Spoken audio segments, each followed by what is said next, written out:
Hi, we're going to be reading Bully by Patricia Polacco. Remember, her stories are about her own life most of the time. Now, this story has a modern twist, so these things didn't exactly happen to her, but she was bullied when she was younger. Remember, thank you, Mr. Falker? And that mean boy? Well, she took her experiences and made this book about what it might be like for children now in the modern age with all the digital things. It was the first day at my new school. I lived right across the bay from the Golden Gate Bridge now, and it was beautiful to look at, but it wasn't home yet, and I dreaded going to school. I missed my old school and all my friends. My stomach was churning and my heart was pounding out of my chest. Now, do you really think that her heart was like leaping out of her chest? No, that is called figurative language, and it means she was super nervous and her heart was beating really hard. Listen for more figurative language. When I made my way down the hall on my first day of school, everyone was rushing by me. Talking and laughing, they all knew each other. I felt so alone. Hey, a friendly voice called out. You look how I feel. Are you new here too?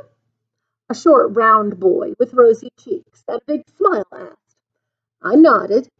Me too. The name's Jamie Aldridge, he chirped. I'm Lila Dean, I answered. So what grade are you in anyway? Jamie asked. 6th, I answered. Me too. Bet we end up in the same homeroom, he said with a grin. And he was right. Not only were we in the same homeroom, we sat right next to each other. It didn't take very long for Jamie and me to become fast friends. We ate lunch together every day and watched the other kids break into groups. The kids they called the geeks and the nerds sat at one table. The toughs sat with the other tough kids. Skateboarders sat at their own table. Arty kids at another. The sports kids had 2 tables and were the loudest. Then there was the table where Gage, Kenyon, and Maeve sat. They were the 3 most popular girls in school, and they knew it. I learned soon enough that everyone wanted to be like them. They dressed like them, talked like them, even carried colored cell phones just like they did. They called their table the celebrity table. Here's the sports guys. Here's the girls she's talking about. Here's the skateboarders. One day on a school trip, I said to Jamie, everybody seems to have a cell phone. Pretty much. Jamie pulled his own cell phone out of his pocket. You should get one, Lila, he said, and a laptop. I shrugged. My father was a doctor and felt that cell phones were for emergencies, and the school had computers. You need to get both, Lila. That's how you stay connected with the world. Get a Facebook page, too. I have one, he said enthusiastically. It turned out Jamie was a computer nut. He knew everything there was to know about computers, and he promised to set me up if I could convince my parents to give me a cell phone and a laptop. As the weeks passed, I got to know a lot of the other kids at school, and I liked them a lot. Jamie, by far, was my best buddy. It wasn't as if I had a crush on him or anything like that, but we were best friends for sure. Gage, Kenyon, and Maeve fascinated me, even though they completely ignored me. That is, until I got the highest grade on a social studies essay. Mr. Rosen held up my paper and told the class how good it was. Gage gave me a really strange look and whispered, I always get the best grades in this class. Then she winked and smiled. It made me feel very uneasy.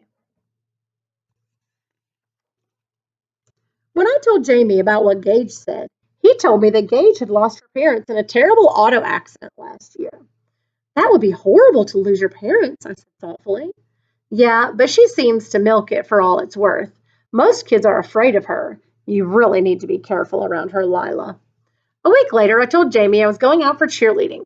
He warned me again. That's Gage, Maeve, and Kenyon's territory, Lila. Be careful. When I did the tryout routine the next day, I ended with a double flip and a split. It wasn't in the routine, but I had taken gymnastics since I was 7. I knew that I had nailed it. I thought my big ending would give me an edge. I guess I was right because when they read the names of the 4 new cheerleaders, they read mine first. Gage, Kenyon, and Maeve actually smiled at me.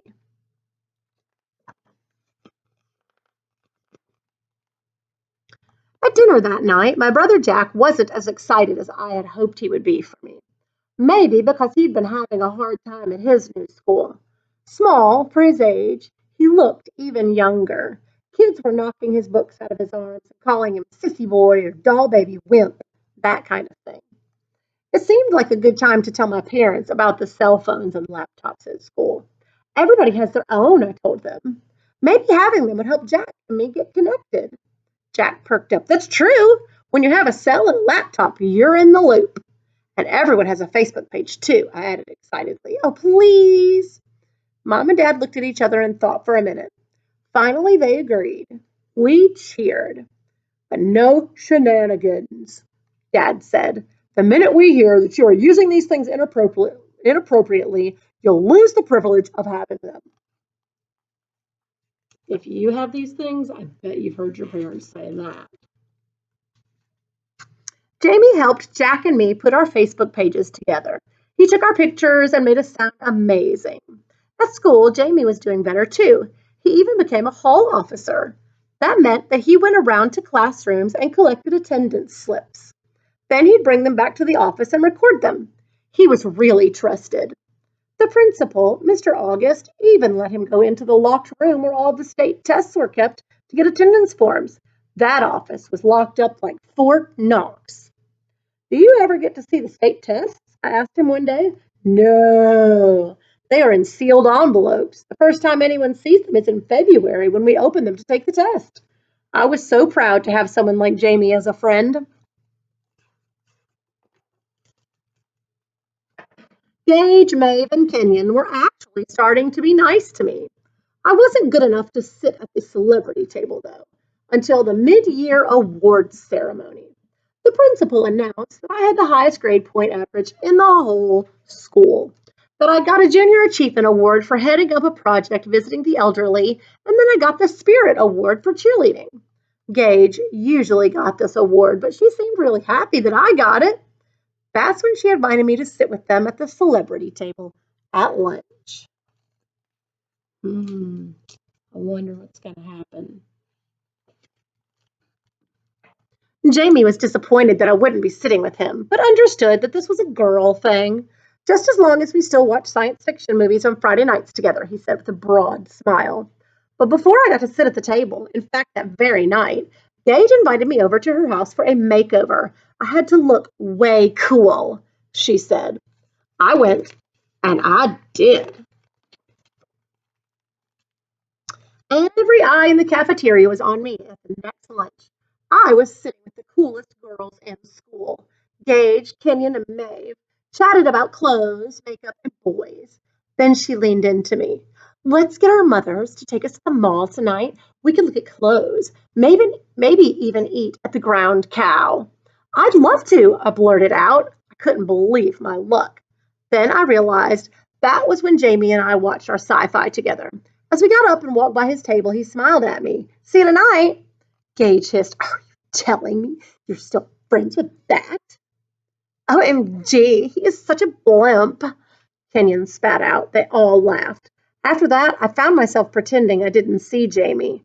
I still liked him a lot. We still had most of our movie nights, but I was torn. He became my secret from them.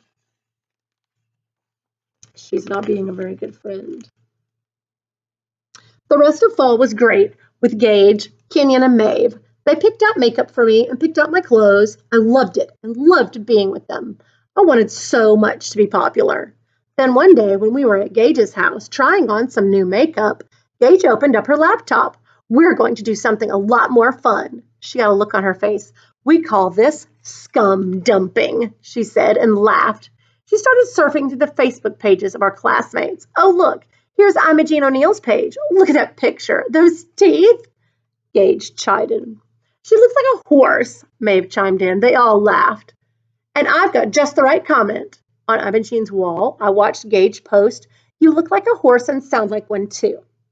On Judy Marks's page, she wrote, I hear your mother is chasing after the soccer coach. What would your daddy say? On Audrey Jones's, she wrote, your brother wears makeup and dresses when he's home alone. All I could think of was how all of this would make me, or Jack or Jamie, feel to see stuff like this on our Facebook walls. They went on to 5 or 6 more pages of school friends making comments, but then they came to Jamie's. Oh, look, Pudding Butt has a Facebook page. Maeve sneered. Then they found a photo of a huge hippo and put Jamie's face on it. No comment necessary. I didn't say anything. I knew I was letting Jamie down. Right here is where she's making a very terrible decision. It's her responsibility to stick up for others and to tell these girls that what they're doing is terribly, terribly wrong. And she's not.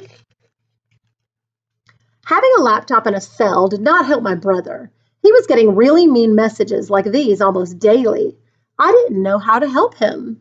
And a day later on our Friday night, I asked Jamie, Jamie, why do people gang up on each other? Jamie shrugged. You should see some of my messages. My face flushed. I guess some people aren't happy unless they're putting someone else down, trashing them, he said softly. He knew. I began to sob. From that time on, I spent less and less time with Gage, Kenyon, and Maeve. He was very forgiving, wasn't he? He knew she did that, or that she knew about it. I sat with Jamie at lunch the next Monday. When Gage saw me, she cooed, Did I see you sitting with Jamie Aldrich at lunch today? If you like Jamie so much, why don't you have him sit with us at the celebrity table? He'd be like a court jester or a fat little clown. I got up all the courage I could and pulled away from her. Jamie Aldrich is no court jester, no clown. Gage, and he's one of my best friends. I wanted to say, you and your friends are nothing but bullies. Bullies. Even so, I walked away feeling like a 10,000-pound weight was off my shoulders. I was walking on air. Do you really think she was floating? No, that's another bit of figurative language, meaning that she was so proud and felt so much better that it felt like she was floating. No one dumps us, Lila. We do the dumping, Gage called after me. Then the week of the state tests arrived. I just didn't know how to study for them. They covered everything we'd learned in the fall and more. The day of the tests, everyone had to turn in their cell phones at the office. We also had to put our laptops, if we had one, in our lockers. Jamie sat right next to me in the test room.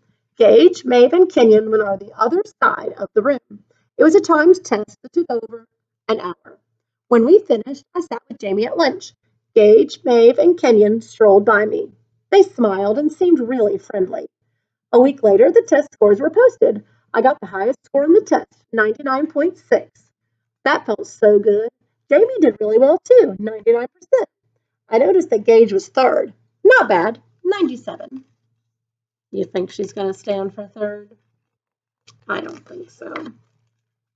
But later that same day, it was announced that the state test had been compromised. One of the tests had been taken from the ward room before test day. That meant someone could have cheated. Since I got the highest score, I was the first one called into the office. Lila, the principal started, your teachers have informed me that you consistently make high test scores, but I have to ask you. He fumbled around. Did you take the test from the ward room? No, Mr. August, I would never do that. I started to get tears in my eyes. Never. Mr. August believed me and let me go. Gage was right outside the door when I came out. Why, I didn't know. Lila, she whispered, none of us believes that you had anything to do with the stolen test. We know you wouldn't do that. I wanted to gag. By the time I got home that night, it was all over Facebook, MySpace, YouTube, and the school homepage. All the tests were going to be thrown out, and everyone blamed me. I had hundreds of messages on my cell phone, and when I started to read them, I was stunned. Everyone was accusing me of stealing the test, and there were really horrible messages calling me names. Phony, cheater, skag. On Facebook, someone had changed my profile name to Lying Lila. The next day, everyone either gave me looks in the hall or walked on by as if I wasn't there at all. In one classroom, someone threw chewed gum at me, and Jamie was out of town. His grandmother in Rhode Island had died. I missed him terribly. Mr. August called me and my parents into his office 2 days later. Teachers were doubting my honesty, he said. In fact, they questioned all of the work I had done all year. Surely, Mr. August, you don't believe those rumors, do you? My mother looked like she was about to cry. I shook my head and whispered, I know who did it. It's Gage. I don't know how, but I know it's Gage. Gage London? Oh, Lila, she lost her parents in that terrible accident. Are you saying she has some part in this? Someone who has suffered as she has? I find that hard to believe. Why, she is one of the few other kids defending you. In my heart, I knew Gage was behind all of this, but now I knew no one would believe me. My life was miserable. No one at school would talk to me. It was as if I wasn't even there. Kids started throwing things at me when I was cheering, and there were more and more horrible messages on my cell phone and on my Facebook wall. When Jamie got home, finally, I told him everything, but he just sat and watched me cry. Then he got a strange look on his face. Lila, I think I can help you. Just sit tight. Then he left.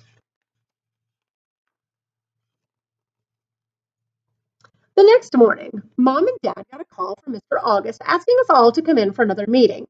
When we got there, he almost couldn't look at me or my parents. Lila, he began, I want to offer you a profound apology for what you and your family have endured. He took a deep breath. It appears that another person stole the test, then launched a campaign on the web and cell phones to see that you were blamed.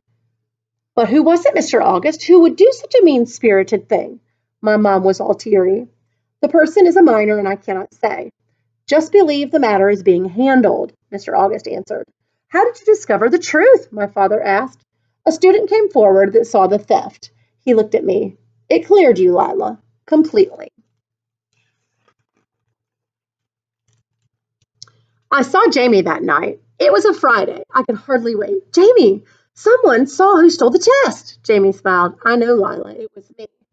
I was in the wardroom getting attendance slips and saw Gage slip in. I must have left the door open or she was watching me. Anyway, she was in and out so fast, I didn't think anything of it then. But it was when I came back from Grandma's funeral and you told me the trouble you were in that I began to put two and two together. I still wasn't sure. But I told Mr. August and I showed him how to trace the messages. Oh, Jamie, you saved my life, I hugged him. Tracing the messages to her proved that Gage started the whole thing, Jamie said proudly. He really was my best friend. A lot of things happened after that. No more cell phones in class, laptops only for studying. But the kids didn't suddenly love me again. Nothing's going to change, Jack said. Everybody will just go underground. What about when school isn't in session? No one can stop kids from using their cell phones and laptops. To avoid suspension, Gage had to publicly admit what she did. She had to apologize on her cell phone and Facebook too. But somehow I feared her apology would be lame. We'll see. She could still convince everyone that she was forced into being humiliated by me and Jamie. I had heard of a scapegoat before. Now I knew what it was to be one. Jamie says that pathetic kids like Gage will always be looking for someone to go after. My dad said, think about it, Lila. In order for people like Gage's candle to glow brighter, she has to blow out yours. But I have a decision to make. Should Jamie and I go back to school, hope for the best? Or should we go to another? What would you do? What would you do? It would be easy to just move to another school and not have to deal with any of those hateful children who were being mean. But I think that might be kind of like running away, and then she would win. I think they should stay and continue to be the amazing children that they are because everybody gets found out for something they've done wrong one day. It all comes out. It's just the way life goes. And people like Gage, it comes back around to them. Sometimes it doesn't look like it in the moment. It looks like they have everything going for them. Except what's in your heart is the most important thing. And always speak with kindness because you want people to be kind to you. You were given a mouth to speak words of encouragement. And that is all. Have a great day.